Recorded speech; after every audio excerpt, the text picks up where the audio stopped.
Before we dive into how you're going to bulk, the first thing we need to do is to address your current state. That means we'll be looking at your current muscle mass, your height, and how much muscle you're likely to gain. We'll also be looking at the metabolic demands of your body, which will tell us how many calories you'll burn in a given day. That's going to be very important for building muscle, as we'll see in a moment. So for now, we're going to start by assessing you in your current condition. We'll find some numbers to put your name to, and while it might seem a little random, stick with it. In the videos that follow, these numbers are going to serve as your guide. Knowing yourself is crucial when it comes to gaining muscle. So first, let's calculate your current body fat percentage and lean mass. Finding out how much you weigh is very easy. All you need to do is step on a set of scales and you'll be given a precise number denoting your weight. But that on its own is not a particularly useful metric because it doesn't actually tell you anything about your muscle. Anyone can be big, they just had to eat huge amounts of cake. But you're not trying to get fat, you're trying to get jacked. And that means you're interested in adding muscle, and it's why you need to know just how much of your current mass is muscle already. So to do this, you're going to step yourself onto a set of scales and get your weight in pounds. Okay, done that? Right. I'm 176.4 pounds at 5'8", by the way, so I'll be playing along with you. Now you need to work out your body fat percentage. This is the percentage of that weight that is accounted for by subcutaneous fat, and that's the fat underneath your skin. And finding this number is fortunately very easy. All you need to do is to measure the thickness of your skin, which will include that layer of fat. To do this, you need to grab a pinch of skin from the side of the tricep. So this is the spot midway between your shoulder and elbow on the outside of your arm, around from the bicep. And then you want to use this chart to get your current body fat percentage. So you want to get your skin fold thickness in millimeters, and that is going to give you a rough idea of your body fat percentage. And you'll notice here from this chart that the percentages are different for men and women. And this is a rough estimate, of course, but you can also get an idea by looking at photos of people at different body fat percentages. If you can see abs but aren't covered in ripped veins, then you're probably between 13 and 10% body fat. If you can see all the striations and the veins, then you're sub 10%. Find a number that you think is a fair estimate and then subtract that percentage from your current body weight to find out what you would weigh if all of your body fat were to be removed. If you weighed 100 pounds and your body fat percentage were 10%, then you would have a lean mass of 90 pounds. Now, for me, that number is 158.76 pounds because I have 10% body fat, well, approximately. Now it's actually possible to get some more very interesting information from these numbers, which is your FFMI. That is your fat-free mass index, which is like a body mass index, but a lot more accurate because it differentiates between muscle and fat. And what's more, there is an upper limit to what your FFMI can be naturally without using steroids or other performance-enhancing drugs. And this is good because it lets us see just how much stronger we can get.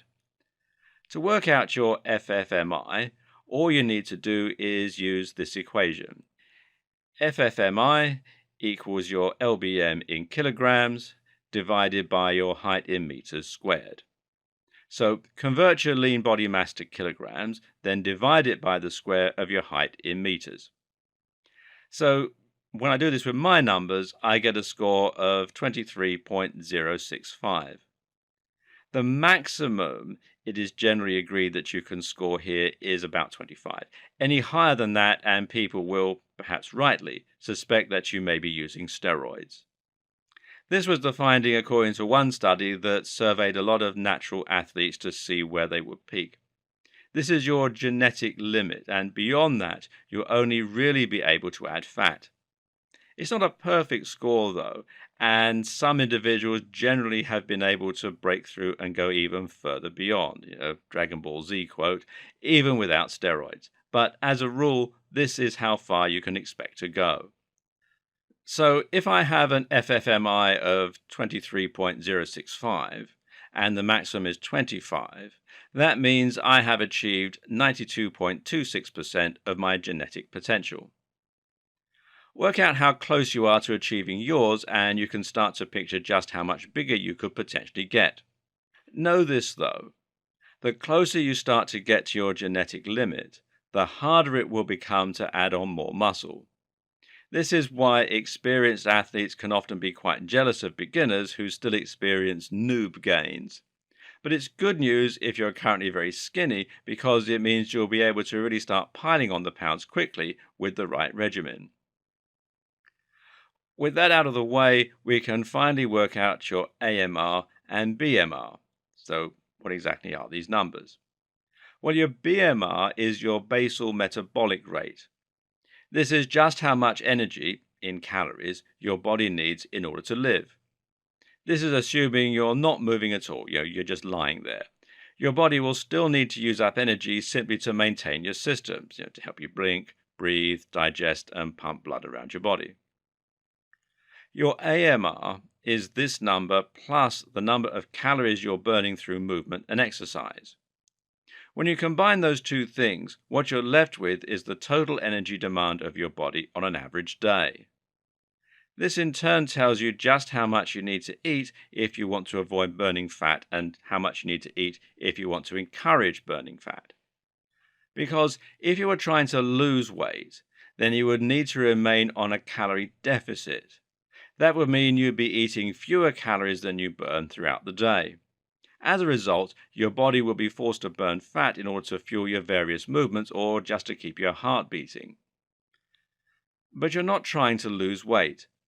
In fact, you're trying to gain weight, albeit a certain kind, and that means you need to maintain a caloric surplus where you consume more calories in the day than you use up. This in turn will mean that your body then has extra calories to spare, and it will most likely store those calories as fat around the body, or use them to build muscle, or provide you with fuel to move around with. You don't want to go too far into surplus, or you'll end up looking huge and blobby while also breaking out in bouts of acne. Instead, you need to go just far enough into surplus, and that's why you need to get scientific, and you need to calculate precisely how many calories you need and how many you're eating. There are numerous equations for calculating BMR, but the one we're going to use is based on your lean body mass. This is very important because muscle is more metabolically active than fat. If you're very heavy due to a lot of muscle, then you'll burn more calories simply to maintain and operate all that muscle mass. So the equation looks like this. BMR equals 370 plus brackets 9.79757519 multiplied by LBM in pounds. So when I take my 162.288 and put that in, I get a BMR of 1,960. This means if I just lay there all day, I would lose weight unless I ate at least 1,960 calories, or kcal. Now let's add in activity. And this is going to be something of a rough estimate, but this following list should help. 1.2 if you're sedentary, that means you get little or no exercise. 1.375 if you're slightly active, in other words, you exercise 1 to 3 times a week. 1.55 if you're moderately active, or you exercise or work out about average. 1.725 if you're very active, in other words, you train hard for 6 or 7 days a week, or you do a job that requires a lot of time on your feet. And 1.9 if you're highly active, you're a physical laborer or a professional athlete. If you feel you're somewhere in the middle, then guesstimate the number that's somewhere in the middle. Unfortunately, there's never a way to be absolutely sure. I'm probably around 1.6 as I train a lot, but I'm certainly not a professional athlete or a physical laborer. So that gives me an AMR of 2,488, which is actually quite average for a male. The average is generally thought to be about 2,500. Calculate yours, and now you have your AMR. Note that there are other ways you can calculate your calorie expenditure too. One example is simply to wear a good fitness tracker that includes a heart rate monitor. Some good examples include the Fitbit Surge, the Charge HR, the Microsoft Band 2, or the Garmin VO Active HR. If you're watching this a few years in the future, then probably there are better models out there by now. Either way, a fitness tracker works by using an optical sensor on the wrist to measure your heart rate throughout the day. The best models will take regular readings and combine this with information you entered about yourself and movement data picked up from a pedometer, gyroscope, and accelerometer. When all this information is collated, you can then be given a rough calorie burn estimate for any given day. The other great thing is that you can sync this with MyFitnessPal, which is a smartphone app and website where you can log everything you eat. This lets you see your total calories in and out and will adjust the number whenever you go on a long walk or do a workout or perhaps have a day where you move very little. And by comparing these two numbers, you can make sure you stay in that surplus. If it's 11 p.m. and you haven't been too active and haven't eaten much, you know you need to get busy and down some bulking powder.